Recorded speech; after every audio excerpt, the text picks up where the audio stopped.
Yo frérot, j'espère que tu vas bien et que tout se passe bien pour toi. Aujourd'hui, petite vidéo d'actualité un peu différent, comme ça fait du bien de changer, non? J'ai un peu changé la mise en forme, tout ça. On apporte un peu de nouveauté. Et pour bloquer là la fenêtre avec le contre-jour, j'ai dû prendre un énorme carton et le coller. Il y a la voisine d'en face qui est en train de me regarder en se disant « Oh non, il recommence, qu'est-ce qu'on va faire, bordel de merde ?» Bon, on va lire deux petits articles d'actualité qui sont sortis très récemment. Et le premier qui dit donc « Le coronavirus, Didier Raoult bientôt suspendu par le Conseil de l'Ordre des médecins ».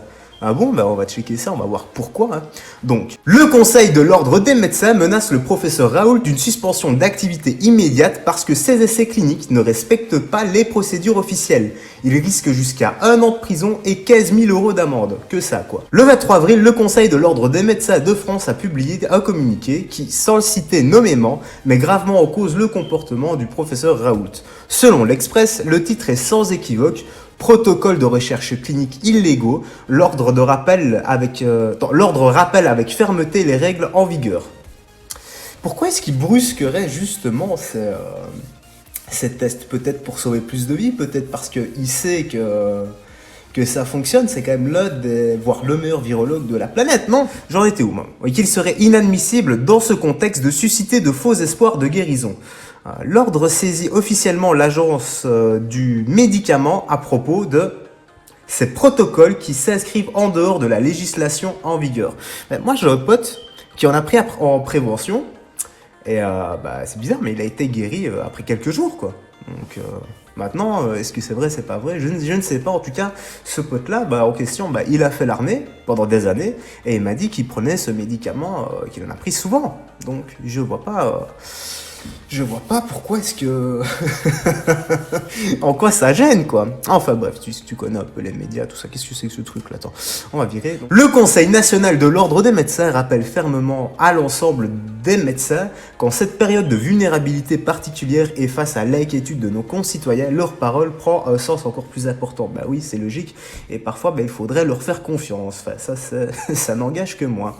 Il serait inadmissible dans ce contexte de susciter de faux espoirs de guérison. Là, je suis d'accord aussi. Les Français, nos patients, vouent une confiance importante au corps médical, qui se doit d'en être à la hauteur pendant cette crise sanitaire sans précédent.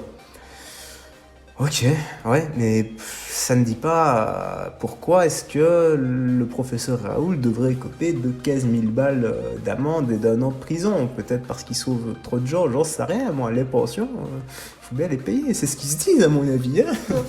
Alors, la ligne suivante est d'ajouter le CNOM a informé l'Agence nationale de sécurité du médicament, ANSM, d'accord, de ces protocoles qui s'inscrivent en dehors de la législation en vigueur et triera, le cas échéant, les conséquences de l'avis de ANSM. Oh là là là là, mais qu'est-ce que c'est chiant, tous ces noms de code, toutes ces abréviations, tous ces initiales là. Que peut-on reprocher au professeur Raoult? Justement, qu'est-ce qu'on peut lui reprocher? Son premier essai sur un tout petit nombre de patients. Oui, mais bon, si le mec il a essayé ça sur 30 patients et que les 30 patients ont été guéris, c'est presque une... Bon, je vais pas dire une analyse, ça devient presque de la méta-analyse. Même s'il faut plusieurs centaines, voire milliers de personnes pour des méta-analyses, quoi. A bien soumis à l'approbation, ANSM, ok, comme interventionnel. Par contre, celui du 9 avril a été déclaré observationnel, c'est-à-dire qu'il ne servait qu'à confirmer le premier. Ça commence à embrouiller tout ça, bref. Et c'est bien ce qui pourrait lui être reproché par... Ouais, voilà, tu l'as lu. Car un essai clinique qui ne respecte pas les procédures officielles est une faute possible de 1 an de prison et de 15 000 € d'amende. Voyons, c'est quand même très simple de balayer d'un revers de la main l'un des meilleurs virologues, voire le meilleur virologue de la planète, quoi. Ainsi, difficile en effet de ne pas voir dans ce communiqué une menace de l'ordre des médecins contre les travaux du professeur Raoult, présenté, faut-il le rappeler, en avant-première à Emmanuel Macron, lors de son déplacement à Marseille le 9 avril dernier.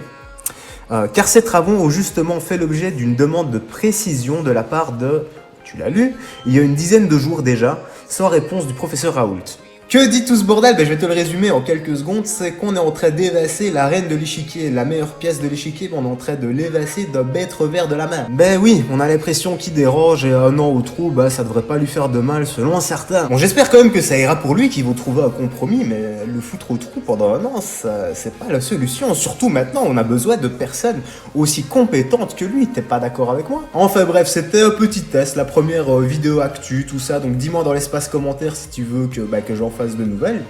Et bah écoute, moi je te laisse ici frérot, je te dis à la prochaine et porte-toi bien. Salut, fais gaffe à toi.